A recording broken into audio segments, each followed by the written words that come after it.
All right, about 90 seconds past the start time. I think that's a good time to get started. I'll make a quick introduction. We'll get right at it. My name is Stephen Grein. I'm with Magos. I'm out of the DFW area, and I have been doing security things for well over 2 decades. Today, we're going to talk and kick off our inaugural, I guess, as you would say, monthly webinar series, talking about sensors, radar, perimeter detection, all kinds of things like that. But today, we're going to start off with a topic that I've been dealing with quite a bit, which is misconceptions within radar and what radar sensors mean. So those radar sensors are really interesting things. People misunderstand what they do and why they do it. And for that reason, we're going to debunk 3 myths today. The first one is that radars provide a lot of nuisance alarms. It's simply not true, and we're going to show you why. Radars can be expensive. That's also not a fact, and we're going to show how we debunk that as well. And then the last thing, radars can be big, nasty, ugly things that just sit on my infrastructure like big warts in the sky. And that's absolutely not true either. So let's jump in. Hopefully we can get a few less of those ding dings, but we're going to get going. I'm going to start with something I think all of us can understand, which is a security event lifecycle. I've kind of distilled what I believe is a security event lifecycle typical for what we deal with here in perimeter detection. Starts with detection, obviously, classification, validation, response, and review and adjust. What's interesting about this process is that the machine to human handoff typically happens right after detection. We put a sensor in the field, we put a camera on a pole, we put an access control reader on a door, and we say, we detected some event. And now it's up to the human to classify, validate, respond, and review and adjust. Well, 1, that's not real efficient, but 2, security operators are being overloaded with the classification and validation modes. That's why we want to move the machine to human handoff as far to the right as possible, specifically right after validation at a minimum. So validation to response is where we've now handed over to a human. How does that happen? And what's so important about that dot that's right there, that line that's right there? Well, if you notice appropriately, that's what most people call the nuisance or false alarm zone. Really, their system did exactly what they asked it to do. Is there motion? Was there an event? Did someone move something? Did someone trip a wire? But because we want that handoff to happen farther down the line, those are notified as nuisance or false alarms.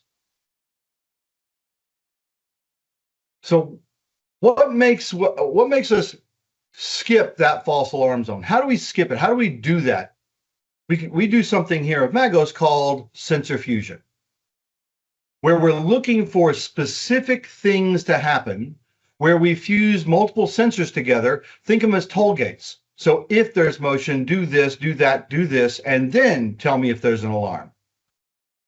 So that's how we can put our false alarms and reduce them to a minimum, take out wildlife, clutter, weather, non-event events, and really get you down to the actionable alarms.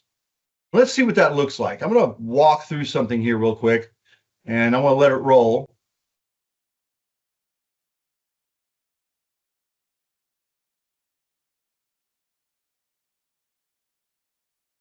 Very common installation for us. A couple of roadways. You'll notice every so often on this map that you're going to see some tracking going on. You're going to notice them being in white. Actually, if you look towards the left here, you see that there's a motion that was detected. It's a white trail. 1, because we detected something, but it wasn't in a zone that we were worried about. We'll call that our pre-alarm zone. You'll see other events where there's tracking going on, cameras engaging in that place.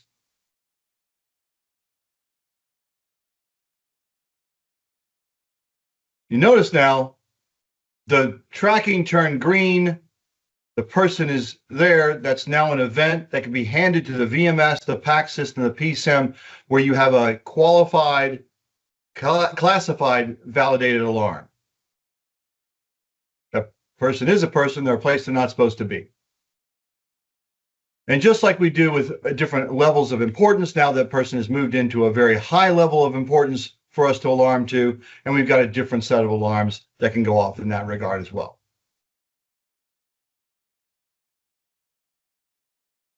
I'll fast forward just a little bit here.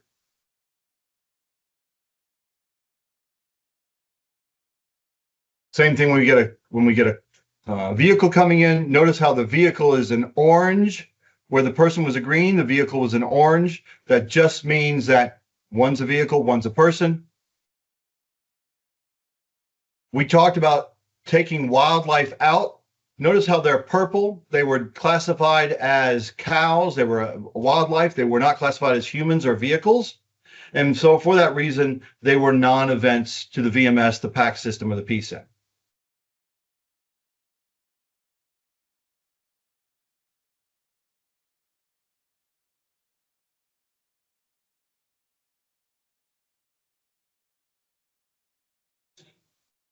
Also works very well when you start looking at fusing sensors from radar and with thermal.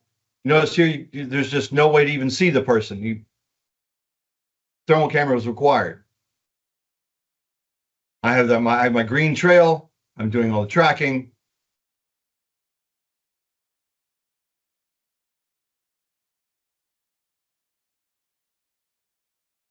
Really does remove a lot of the false alarms. So now we've kind of moved through that nuisance alarm and skipped that nuisance alarm zone and really, nailed down the number of nuisance events. What's that second one? Why is it important that we can reduce the infrastructure? How does a radar or sensor fusion reduce the cost to the company? Well, look at how a system was engineered before they even knew they could do sensor fusion.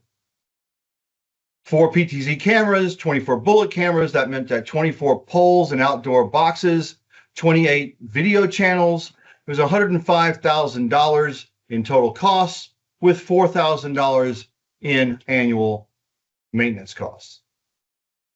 Bring in a sensor fusion solution using radar. You now have 4 radars, 4 PTZ cameras. You can get rid of all your bullet cameras. You get rid of all but 4 poles. You need only 6 video channels. The total cost was $66,100. Maintenance costs were almost cut in half.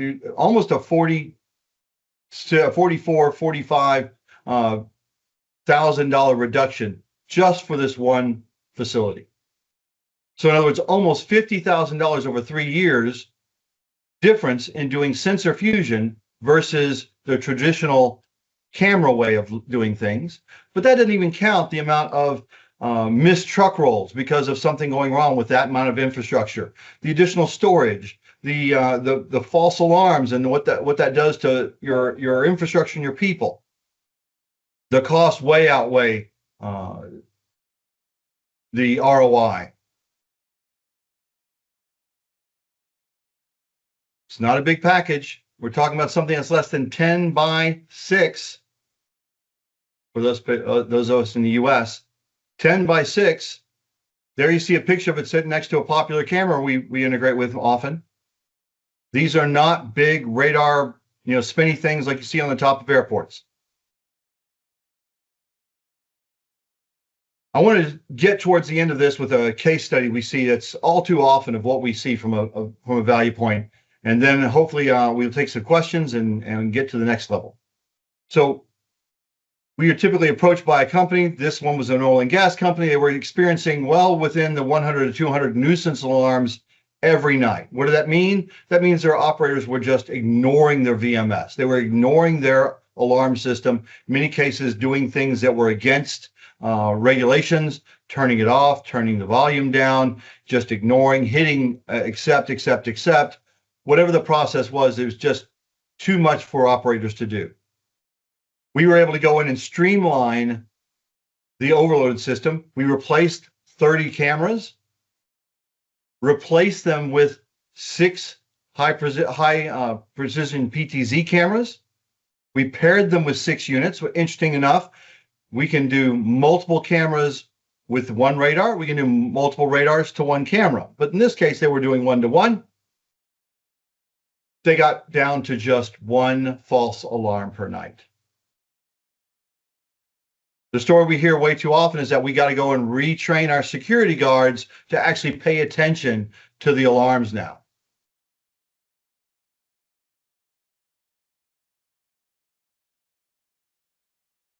I didn't go into much about Magos because I wanted to give you the meat first. That's the way we're going to be running these series. Meat first, pitch later. Founded in 2010, came over here in 2015, 2018. We've got extensive experience in a number of different verticals. We'd like to show you live. We are not somebody who just sits there behind a PowerPoint presentation. We'd like to show you live what we can do. So if you want to see us in action on your location, reach out and bring us to you. So with that, I'm going to say I've shown you about all I want to talk to you about, but I want to answer your questions. So chat or raise your hand or something. We'll figure out how to make this work and we'll get going.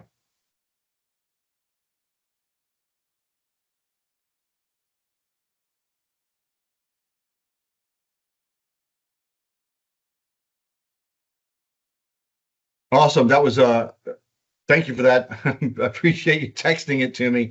I'll leave your name out of it. But so yes, multiple cameras to multiple PTZs and vice versa.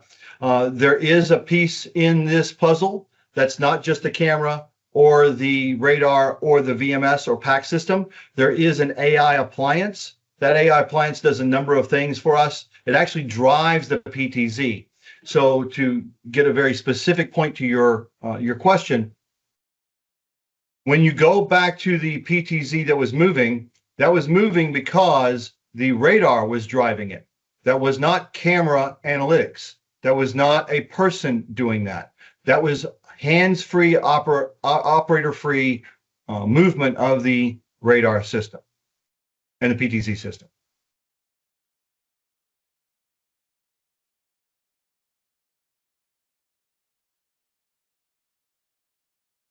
Great, appreciate that.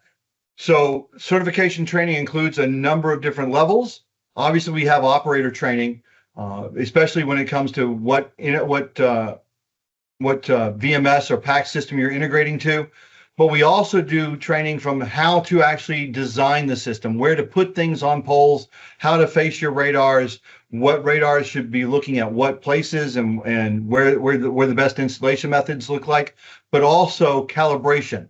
As you notice, this is a very specific thing where we're actually grabbing the PTZ direct drive to motion. So we need to be able to calibrate this. We want you to be able to calibrate that. So our training facility goes into a lot of depth into how to calibrate the system, how to provide maintenance to it, how to then also install and maintain, also what to do in the case of upgrades. When you go through our certification training course, you will actually be able to do all the things and more that our techs do when they're on site. Great question about VMSs. The answer is yes. So right now, I think our current count of stated installed integrated systems is over 30 VMSs. I'll have to go double check that, and I will, if you reach out to me directly, I will confirm that. But I believe it's over 30 different VMSs, and it's over 60 different PTZ cameras. We work with Profile M and Profile S, and from that perspective, it's just an on-viv connection.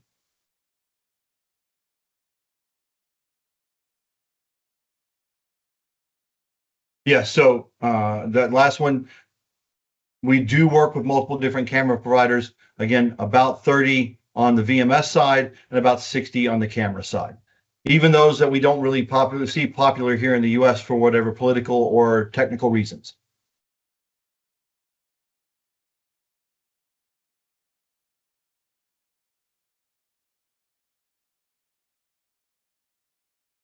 Great, appreciate that.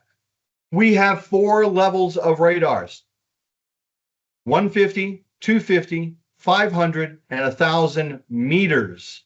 So this is a long-range solution. And different infrastructure needs are different points. So whether you're shooting long over a field like you see on the screen here, you're shooting shorter distances because you're doing a perimeter around a larger, let's call it heavily wooded area from around a data center, something like that. We have a number of different ways to provide a solution. Also, just because I saw so many people join late, I will say that we are recording these and we will be posting these. And for those of you who have joined and registered, you'll be getting the link immediately, and we'll be posting that later on.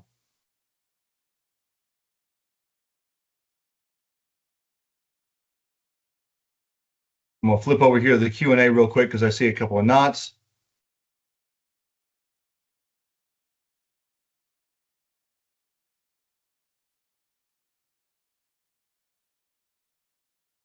One second, all. Oh, I see a hand raised. Give me 1 second. Let me see if I can get that over.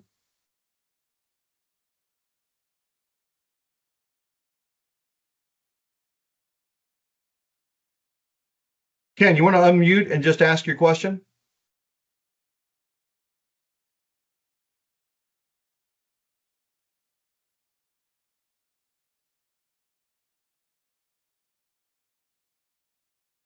Ken, if you can unmute and ask your question.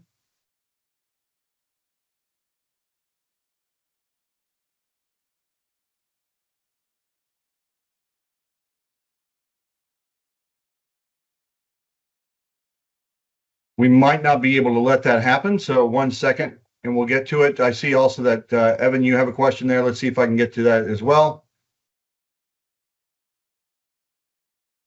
Camera vendors can coverage. Okay. Sorry, I'm still trying to figure out if I can get. There we go. You got me unmuted now. All right, great. Awesome. Okay. Thanks, Ken. Not really a question. I just wanted to let everybody know that we're currently doing a POC on your product. And as for the reliability of it and how well it works, it's working very well. And for the short time that I was with Moshe, probably about 4 hours, he was able to train me to where I was able to get our VMS to get alarms. We're currently using Exact Vision VMS. System is relatively easy to navigate around. It's working well.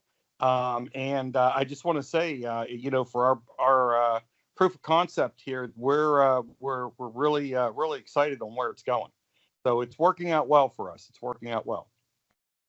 Excellent. Appreciate that. Always good to hear from the field that things are going well. Yep.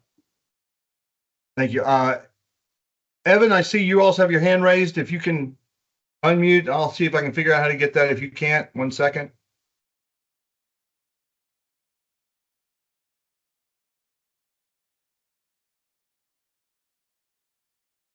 I believe you can go now if you just unmute your mic.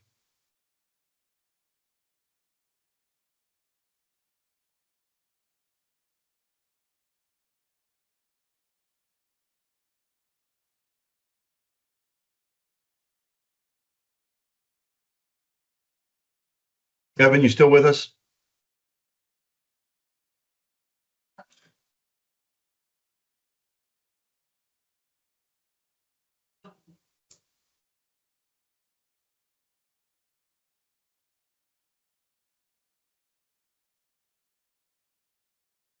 One second, Nicole. I'm really not able to get quickly to the Q&As.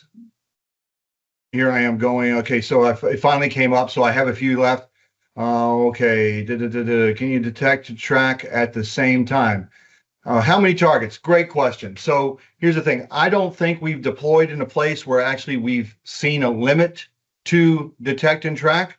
What happens more times than not is that if you get above about, let's say 100, what they'll do is they'll be so close together, they'll start to look like one target. In many cases, we'll actually pick up multiple targets and track them as one target, but track the whole path together. You'll see multiple targets. As a matter of fact, I'm going to see if I can go back to the cows again just to show you that, because that was a great part to kind of answers that question. 2 active cows, 3, 4, 5 other cows, as they get closer, they kind of blend together. So I don't know that we've seen an actual upper limit to the amount of targets we can track at the same time. Great question. I'll be blunt, and I won't name the name here of what you're asking about. There are systems that want to work with other systems, and there's systems that kind of want to work by themselves. Unfortunately, the one you mentioned is one that kind of wants to work by themselves. We have done a couple of installations in organizations that have that company, but we work as a separate system. We typically work where they're not actually recording those cameras. It's just being managed as an event management system separate from that company.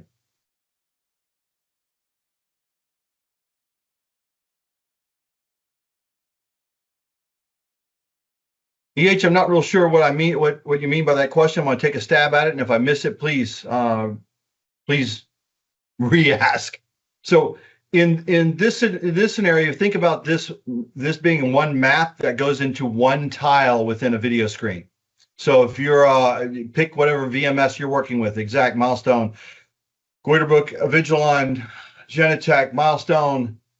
I know if I miss one, Camera Station, Hanwha's, I'm going to miss one. So I don't know. I remember 30 off the top of my head, but whatever it is, if you were looking at one tile, you're going to see this map in one tile that's configured by the VMS, and you'll see the cameras in one tile, in each tile each. That's also configured by the VMS. We just populate those upon an event that we tell the VMS or the PAC system that we are an event. We integrate via OnViv Profile S or Profile M into that VMS. We also connect to that VMS through that portal with a couple of different API pushes, so we can push specific metadata through that allow them to put off the alarms that they can digest. So certain VMSs digest events differently than others, and so we want to make sure that we give the most accurate data. So we do have an API connect with a lot of VMS manufacturers. If that wasn't what you were looking for an answer, please re-ask it or reach out to me directly.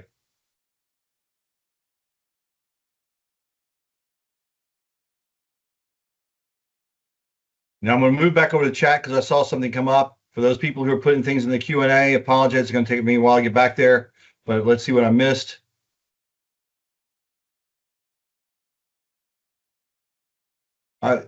So again, the amount of detections happen from the standpoint of I don't think there's a minimum. I'm actually trying to think if there's a ceiling to the number of threads that we've been able to detect, and I don't see that. If they're walking too close together, we will see them as one target, but they will be classified as human or animal or vegetable or mineral or vehicle. But as far as the detection, I don't know that we've seen an upper limit. Nicole, if you've seen one and you can jump in or give me an idea, I'll happy to hear from you.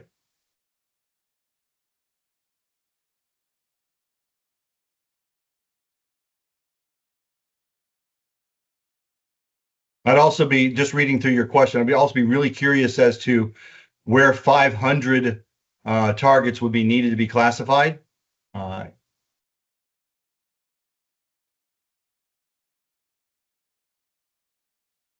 I believe I answered that question from the API perspective. If I haven't, Granny, let me know.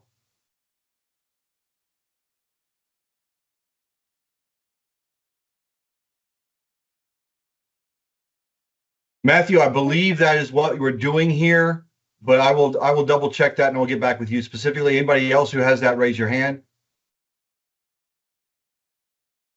Well, thank you for answering that, Avi. I appreciate that.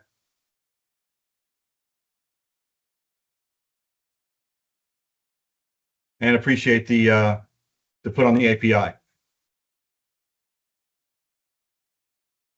Great. Well, we're actually about 4 minutes shy of our appointed time. I'm actually glad it went this long, simply because I like to have the first one start off with a lot of great questions and a lot of interaction. That's what we want this one about. We're going to actually be putting out another one here on a monthly basis. Next one, I'm going to actually solicit some questions from the field before we get started, so be ready for that. If there's any last points or calls, please don't forget, we want you to reach out to us live. I'm going to go ahead and get our closing back on the last screen. Please don't forget about us. And if there's anything else we can do to make your life easier, that's why we're here. Thanks all.